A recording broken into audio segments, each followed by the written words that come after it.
ہمارے دوست کو کوئی برا بھلا کہے ہم سن نہیں سکتے. اللہ کے نبی علیہ الصلوۃ والسلام محبوب رب العالمین ہیں، رب العالمین کے محبوب ہیں،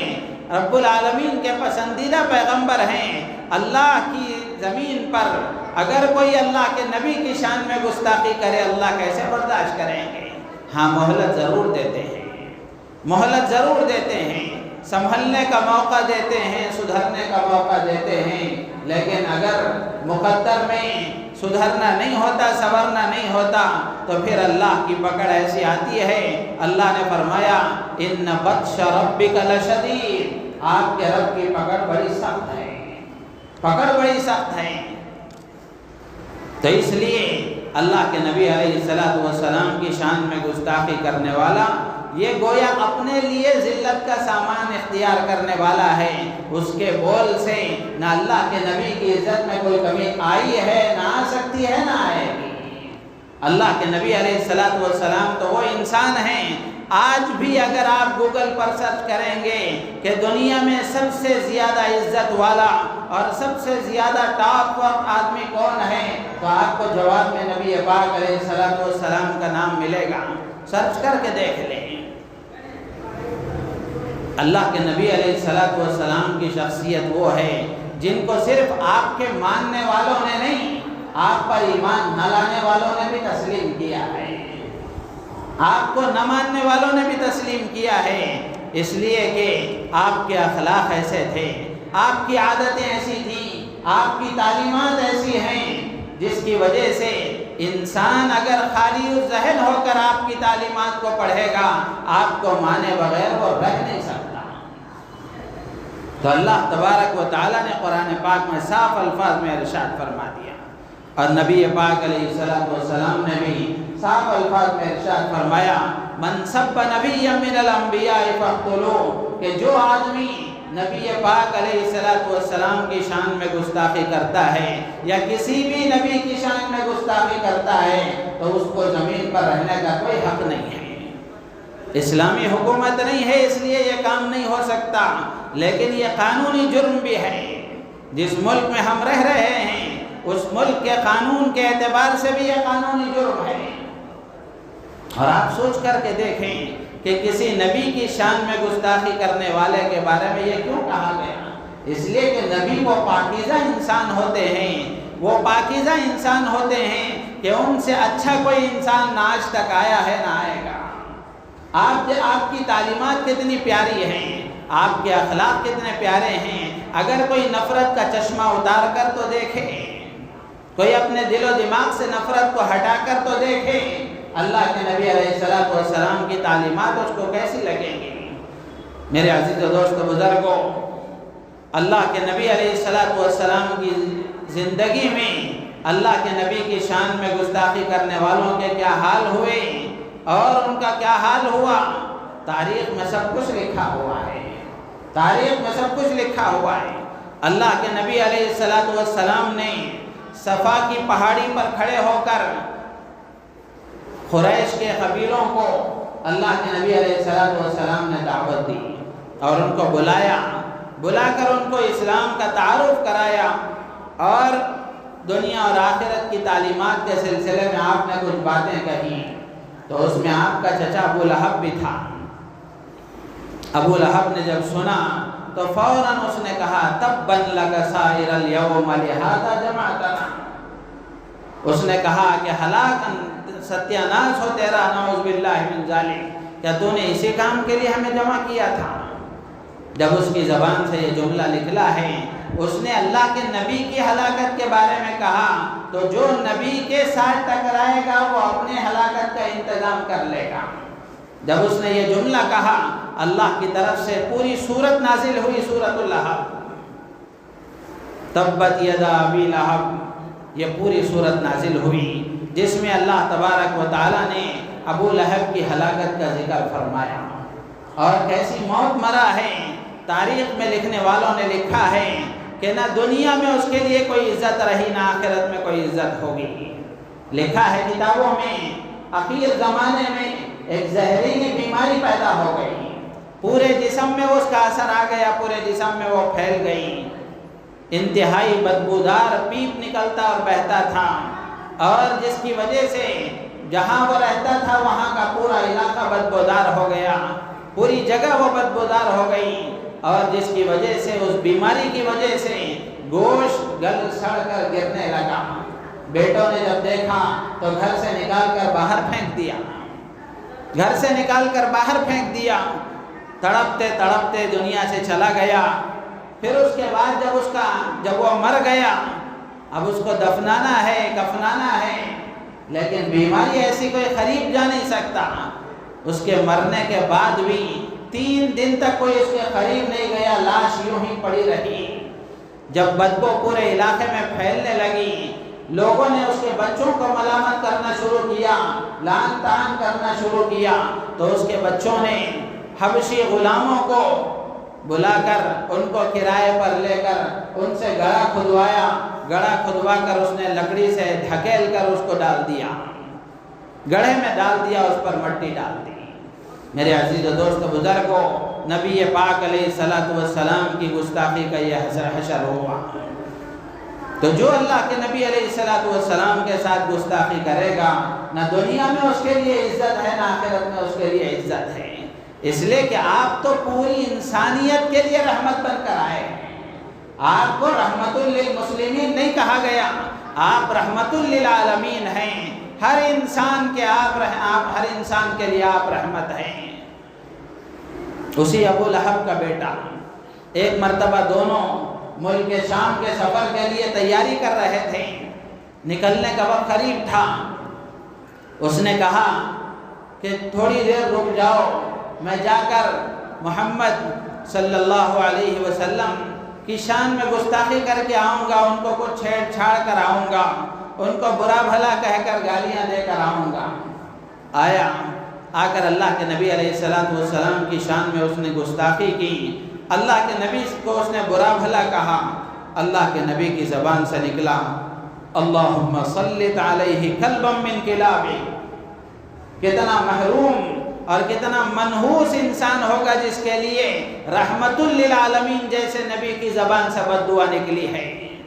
جبکہ اللہ کے نبی علیہ السلام نے اپنے لیے کوئی بدلہ نہیں لیا ہے، اور آپ کو ہر طرح کی تکلیفیں دی گئی، آپ نے کبھی بد دعا نہیں دی ہے۔ طائف میں کیسے پتھر آپ پر برسائے گئے، لیکن اللہ کے نبی نے دعا فرمائی، اللہم اہد قومی فإنہم لا یعلمون، اے اللہ ان لوگوں کو ہدایت عطا فرمائے، مجھے جانتے نہیں ہیں۔ لیکن اس نے ایسے بکواس کی، وہ باتیں بھی میں نقل کرنا نہیں چاہتا۔ اس نے جب یہ کہا، اللہ کے نبی علیہ السلام نے بدعا فرمائی، اللہم صلت علیہ کلبا من کلابک، اے اللہ اس پر اپنے کتوں میں سے ایک کتا مسلط فرما دے۔ سفر شروع ہوا، ملک شام پہنچے، وہاں راستے میں ایک رات ہو گئی، ایک راہب کے عبادت خانے کے پاس انہوں نے پڑاؤ ڈالا۔ وہ راہب نے اس سے کہا بھی، ان قافلے والوں سے کہا بھی کہ یہاں تو درندے رہتے ہیں، یہاں تم نے کیوں پڑاؤ ڈالا، کچھ آگے چلے جاؤ۔ جیسے ہی یہ بات ابو لہب نے سنی، ہاں یہ بات جب وہ وہاں سے اللہ کے نبی علیہ السلام کی شان میں اس نے گستاخی کی اور اللہ کے نبی نے جواب میں بددعا فرمائی، تو وہ وہاں سے واپس آیا۔ واپس آنے کے بعد اس نے اپنے باپ کو یہ کارگزاری سنائی، میں نے ایسا ایسا کہا، تو محمد صلی اللہ علیہ وسلم نے ایسا کہا۔ تو اس وقت ابو لہب نے کہا، اب مجھے تیری جان کا خطرہ ہو گیا ہے، اب مجھے تیری جان کا اندیشہ ہو گیا ہے، اس لیے کہ ان کی بددعا رد نہیں ہوتی۔ میرے عزیز و دوست بزرگوں، دل پر ہاتھ رکھ کر دیکھیں، جتنا یقین اللہ کے نبی کی بات پر ابو لہب کو تھا اتنا ہمیں بھی نہیں ہے۔ اگر ہوتا تو یہ نوبت نہیں آتی۔ فوراً ابو لہب کہنے لگا، اب تو تیری جان کی حفاظت کو کوئی مسئلہ نہیں ہے، اب تو تیری جان کو خطرہ ہو گیا ہے۔ بہرحال وہ سفر ہوا، وہاں جا کر پڑاؤ ڈالا، رات ہوئی تو رات میں ابو لہب نے سب سے کہا، قافلے والوں سے، دیکھو تم سب پر میرا حق ہے، اس لیے تم یہ کرو کہ اپنا پورا سامان ایک جگہ جمع کرو، اور سامان جمع کر کے میرے بیٹے کو اوپر سلا دو، اور تم اس کے آس پاس پہرا دینے کے لیے سو جاؤ، تاکہ میرے بیٹے کو تکلیف نہ ہو۔ یقین تو تھا، بہرحال یہ ہاتھ سے گیا۔ رات ہوئی، رات میں شیر آیا، آ کر ہر ایک کے چہرے کو شیر نے سونگھا، سب پورے نیچے جتنے سے سوئے ہوئے تھے سب کے چہروں کو وہ سونگھ چکا۔ تو جب اس کو اندازہ ہوا کہ میرا مطلوب یہاں نہیں ہے تو شیر تھوڑا پیچھے ہٹا اور سیدھے چھلانگ لگا کر اس سامان کے اوپر چلا گیا۔ اس کے چہرے کو جب اس نے سونگھا پتا چلا کہ یہی وہ میرا مطلوب ہے، تو اس کے ٹکڑے ٹکڑے کر دیے۔ میرے عزیز و دوست بزرگوں، یہ دنیا کا عذاب ہے، یہ دنیا کی ذلت ہے جو اللہ نے فرمایا وَأَعَدَّ لَهُمْ عَذَابًا مُهِينًا، کہ اللہ نے ان کے لیے دردناک عذاب تیار کر رکھا ہے۔ یہ ذلت دنیا میں بھی ملے گی، آخرت میں بھی ملے گی۔ ایسے بے شمار واقعات ہیں۔ علامہ ابن تیمیہ رحمۃ اللہ علیہ نے ایک کتاب لکھی ہے باقاعدہ، الصارم المسلول علی شاتم الرسول، کہ نبی پاک علیہ السلام کی شان میں گستاخی کرنے والوں کا کیا حشر ہوا۔ بے شمار واقعات لکھے ہیں۔ ابو جہل بھی اس فہرست میں ہے، سرداران قریش میں سے بہت سارے اور اس فہرست میں ہیں، اور اسی طریقے سے گستاخ کعب بن اشرف بھی ہیں۔ ان سب کے واقعات کتابوں میں لکھے ہوئے ہیں۔ میرے عزیز و دوست بزرگوں، آج ہمارے ملک میں بھی بدقسمتی سے کچھ لوگوں نے اللہ کے نبی علیہ السلام کی شان میں گستاخی کی ہے۔ ہم سب کے دل مغموم ہیں، دکھے ہوئے ہیں۔ یقیناً کوئی بھی مسلمان اللہ کے نبی علیہ السلام کی شان میں گستاخی کو برداشت نہیں کر سکتا، لیکن جب ایسے حالات پیش آئیں اور یہ کام ہو جائے تو ہمیں کیا کرنا چاہیے؟ ہمیں کیا کرنا چاہیے؟ تو علماء نے لکھا ہے ایسے موقع پر ریاکشن کے دو طریقے ہیں۔ ایک طریقہ تو یہ ہے کہ احتجاج کیا جائے، فلاں فلاں فلاں فلاں کام کیے جائیں، یہ بھی ایک طریقہ ہے۔ دوسرا طریقہ یہ ہے کہ جب اللہ کے نبی کی شان میں گستاخی ہو تو مسلمان شرمندہ ہو کر اپنے گریبان میں جھانک کر کے دیکھے کہ آج تک نبی سے جیسا تعلق میرا ہونا چاہیے تھا ویسا اب تک نہیں ہو سکا۔ آج اس بات کا ہم تہیہ کر لیں کہ اللہ کے نبی علیہ السلام کی شان میں گستاخیاں کی جا رہی ہیں تو ہم ان کو مبارکباد دیتے ہوئے یہ کہیں کہ تم نے ہمیں خواب غفلت سے بیدار کر دیا، تم نے ہمیں جگا دیا، جیسا تعلق ہمارے نبی سے ہونا چاہیے تھا آج تک ہمارا تعلق ویسا نہیں ہو سکا، تمہاری گستاخی کی وجہ سے آج ہم یہ ارادہ کرتے ہیں، آج یہ تہیہ کرتے ہیں کہ ہم اپنے نبی سے اب اپنے تعلق کو مضبوط کریں گے، اپنے نبی کے دامن میں اب ہم آ جائیں گے۔ ایک طریقہ یہ بھی ہے، اور یہ دوسرا طریقہ ایسا مؤثر ہے کہ اس کو اگر اختیار کر لیا جائے تو خود بخود میرے عزیز و دوست بزرگوں دنیا کھینچی کھینچی چلی آئے گی۔ تو اس لیے یہ سب سے پہلا کام ہے کہ مسلمان اس بات کا جائزہ لیں، ہر مسلمان اپنی زندگی میں ٹٹول کر کے دیکھے کہ نبی کے ساتھ میرا تعلق کیسا ہونا چاہیے تھا۔ ہر مسلمان یہ سوچے میرے نبی نے میرے خاطر کتنی تکلیفیں برداشت کی ہیں، میرے نبی نے میرے خاطر راتوں میں کتنا رویا ہے، میرے نبی نے میرے خاطر کتنی دعائیں اللہ سے مانگی ہیں، اتنا احسان میرے نبی کا مجھ پر، اور میرا تعلق نبی کے ساتھ کیسا ہے، میرا تعلق نبی کے ساتھ کیسا ہے۔ نہ میرا چہرہ نبی جیسا، نہ میرا لباس نبی جیسا، نہ میرا کاروبار نبی کی تعلیمات کے مطابق، نہ میرا معاشرہ نبی کی تعلیمات کے مطابق، نہ میرا رہن سہن نبی کی تعلیمات کے مطابق، نہ میری نمازیں نبی کی تعلیمات کے مطابق، نہ میری زندگی کا کوئی عمل نبی کی تعلیمات کے مطابق، آخر میں کیسا نبی کا احسان مند رہوں گا، کیسے نبی کا احسان مند رہوں گا جس نبی کے اتنے احسانات مجھ پر، اور میری طرف سے کیا تعلق کی پیشکش ہونی چاہیے تھی۔ میرے عزیز و دوست بزرگوں، کرنے کا ایک کام یہ ہے کہ ہر آدمی سوچے اور اپنا جائزہ لے، اب اس بات کا ارادہ کر لیں کہ اب تو ہمیں دامن مصطفیٰ کے تحت آ جانا چاہیے، اب تو اپنی زندگی میں سنتوں کو جگہ دینی چاہیے، اب تو صحیح اور سچا عاشق رسول بن جانا چاہیے۔ اگر ہم نے یہ کام کر لیا کہ ہر مسلمان ان گستاخیوں پر جاگ کر بیدار ہو کر اگر اپنی زندگی کو نبی کی سنت کے مطابق بنا لیتا ہے، سب سے پہلا کام یہ کریں نبی کی تعلیمات کا کہ اپنا ظاہر نبی کے جیسا بنائیں، چہرہ نبی کے جیسا ہو، لباس نبی کے جیسا ہو۔ اتنا کام ہم کر لیں، اللہ کی ذات عالی سے امید ہے آگے کے مراحل اللہ تعالیٰ خود بخود طے فرما دیں گے، خود بخود توفیق دے دیں گے۔ کتنے افسوس کی بات ہے کہ مسلمان کو نبی کا چہرہ پسند نہیں ہے، نبی کا لباس پسند نہیں ہے، اور پھر وہ اپنی زبان سے کہہ رہا ہے میں نبی کا عاشق ہوں۔ صحابہ کی زندگی ہم دیکھ لیں، صحابہ کیسے تھے، ہم کیسے ہیں۔ صحابہ کی اللہ نے مدد فرمائی، حفاظت فرمائی، آج اللہ ہماری بھی حفاظت فرمائیں گے، مدد فرمائیں گے، شرط یہ ہے کہ ہم نبی کی تعلیمات کو اختیار کر لیں۔ تو اس لیے ایک کام یہ ہے، یہ صرف سننے کے حد تک نہیں ہے، سن کر برسوں سے سنتے ہی آ رہے ہیں، اب کچھ کرنے کا بھی ارادہ کر لیں۔ یہ حالات ہمیں کچھ کرنے پر مجبور کر رہے ہیں۔ کرنے کا مطلب یہ ہے کہ اپنی زندگی کو تبدیل کریں، اپنی زندگی کو تبدیل کریں، اپنا تعلق اللہ سے مضبوط کریں، اپنا تعلق اللہ کے نبی سے مضبوط کریں، اللہ کے نبی کے ایک ایک سنت کو اپنی زندگی میں جان جان کر لانے کی کوشش کریں۔ ہر مسلمان کے اندر یہ تجسس پیدا ہو جائے کہ کوئی بھی عمل وہ کر رہا ہو، اگر اس کے علم میں نہیں ہے تو وہ یہ معلوم کرنے والا بن جائے کہ یہ کام کرنے کا میرے نبی نے کیا طریقہ بتایا ہے۔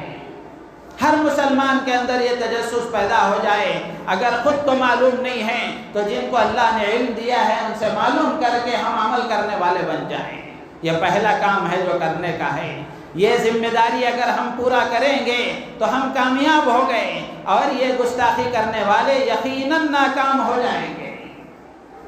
یقیناً ناکام ہو جائیں گے۔ دوسرا کام یہ کرنا ہے کہ آج اس مجلس میں جتنے بیٹھے ہوئے ہیں، فرداً ہر ایک سے میں گزارش کروں گا کہ آج سے اس بات کا تہیہ کر لیں کہ اللہ کے نبی علیہ السلام کی سیرت کو پڑھیں گے، اللہ کے نبی کی زندگی کو پڑھیں گے، اللہ کے نبی علیہ السلام کی سیرت کو معلوم کریں گے۔ دنیا بلا کے کتنے لوگوں کی زندگیاں ہمیں معلوم ہیں، کرکٹروں کے طرح ہمیں ان کی زندگیاں معلوم ہیں، فلم ایکٹرز کی زندگیاں ہمیں معلوم ہیں، اور نہ جانے کن کن کی تاریخ ہمیں معلوم ہے۔ مسلمان کو نہیں معلوم تو اللہ کے نبی کی زندگی نہیں معلوم ہے۔ میرے عزیز و دوست و بزرگوں، اللہ کے نبی علیہ السلام کی سیرت کو پڑھنا ہے۔ چھوٹی بڑی سیرت کی ہر زبان میں کتابیں موجود ہیں۔ ہر فرد سے تنہا میری یہ گزارش ہے کہ ہر آدمی آج سے اس بات کا ارادہ کر لے، یہ صرف بولنے کی حد تک نہیں ہونا چاہیے۔ میں ہمیشہ عرض کرتا ہوں کہ صرف بولنے کی حد تک نہیں ہونا چاہیے، آج کچھ عمل کا ہی ارادہ کر کے اٹھ جائیں تاکہ اللہ تبارک و تعالی ہماری زندگیوں میں کوئی انقلاب برپا کر دے۔ تو اس لیے اللہ کے نبی کی سیرت کو پڑھنا ہے۔ سیرت کی کوئی ایک کتاب لے لیں، بہت ساری کتابیں موجود ہیں۔ چھوٹی کتابوں میں حضرت مولانا سید سلیمان ندوی رحمت اللہ علیہ کی کتاب ہے رحمت عالم، بہت مختصر ہے۔ یا اس سے آگے بڑھ کر حضرت مولانا عاشق الہی صاحب مہاجر مدنی رحمت اللہ علیہ کی کتاب ہے۔ یا اس سے آگے بڑھ کر سیرت مصطفیٰ حضرت مولانا ادریس صاحب رحمت اللہ علیہ کی کتاب ہے 3 جلدوں میں۔ جس کو اللہ جتنی توفیق دے اپنے نبی کی زندگی کو پڑھنے والے بنے، اپنے نبی کی زندگی کو پڑھنے والے بنے۔ یہ دوسرا کام ہے۔ تیسرا کام یہ ہے کہ جتنے برادران وطن سے ہمارا تعلق ہے، جتنے غیر مسلم بھائیوں سے ہمارا تعلق ہے، جس اعتبار سے بھی تعلق ہے، ہم اللہ کے نبی علیہ السلام کی زندگی ان کو بتائیں۔ بتانے کے طریقے الگ الگ ہو سکتے ہیں، کوئی کتاب ان کو ہدیہ میں دیں، یا پھر کوئی واقعہ ان کو پڑھ کر سنائیں، ان کو بتائیں کہ ہمارے نبی کی تعلیمات ایسی ہیں۔ اگر ہم ان کو بتائیں گے تو جو غلط فہمیاں ان کے اندر پیدا کی جا رہی ہیں وہ غلط فہمیاں ان سے دور ہو جائیں گی۔ یہ کام اگر ہم کریں گے، اللہ کی ذات عالی سے امید ہے کہ ہماری زندگی میں انقلاب پیدا ہوگا، ہمارے ملک میں بھی انقلاب آئے گا، پورے ملک میں بھی اللہ تعالیٰ پورے عالم اسلام میں انقلاب پیدا فرمائیں گے۔ ہمارے بدلنے ہی سے سب کچھ بدل سکتا ہے، اتنی بات ہم یاد رکھ لیں۔ ہم نہیں بدلیں گے تو کچھ نہیں بدلنے والا ہے، ہم بدلیں گے اللہ حالات بدلائیں گے۔ اگر ہم صرف یہ سوچیں کہ بیٹھ کر دعا کر دیں گے، کام ہم کچھ بھی نہیں کریں گے، ایسی دعاؤں سے کچھ بھی ہونے والا نہیں ہے۔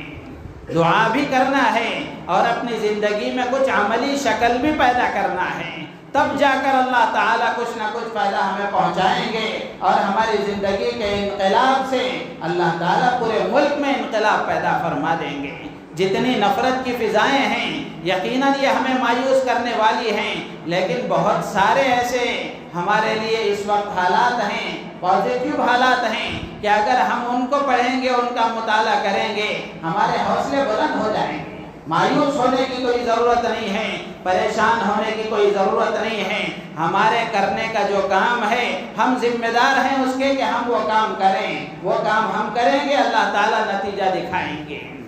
اور اس وقت میں وہ جو اس بہن نے، غیر مسلم بہن نے اللہ کے نبی کی شان میں گستاخی کی ہے، اس نے حضرت عائشہ صدیقہ رضی اللہ تعالیٰ عنہ کے سلسلے میں کہا ہے کہ کم عمری میں نکاح پر، کہ 6 سال کی عمر میں اللہ کے نبی علیہ السلام نے نکاح فرمایا۔ میرا موضوع تھا وہ بھی کچھ باتیں اس سلسلے میں بھی کچھ عرض کرنا تھا، لیکن وقت بہت ہو گیا، اس لیے ایک بات عرض کر کے میں اپنی بات ختم کروں گا کہ کم عمری میں نکاح کرنے کا جو تعلق ہے وہ وہاں کے موسم کے اعتبار سے، غذا کے اعتبار سے، وہاں کے رواج اور تعامل کے اعتبار سے ہوتا ہے۔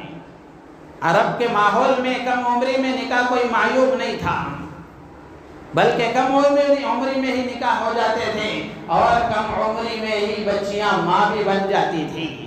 اور یہ تو اسلام کی بات ہوئی، اور رہا معاملہ عیسائی تہذیب میں بھی ہم دیکھ لیں، عیسائی کلچر میں بھی دیکھ لیں، اس میں بھی کم عمری میں نکاح معیوب نہیں تھا۔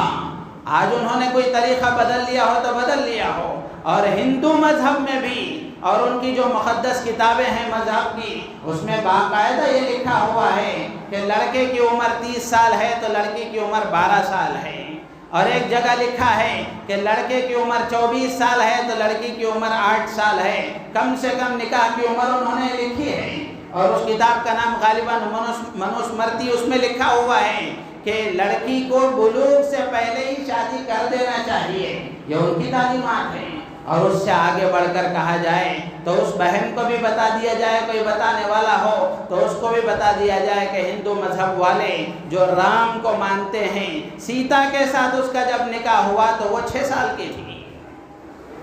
حضرت عائشہ صدیقہ رضی اللہ تعالی عنہ کے نکاح پر اعتراض کرنے والے اپنا گریبان جھانک کر دیکھ لیں تو خود بخود ان کو اندازہ ہو جائے گا۔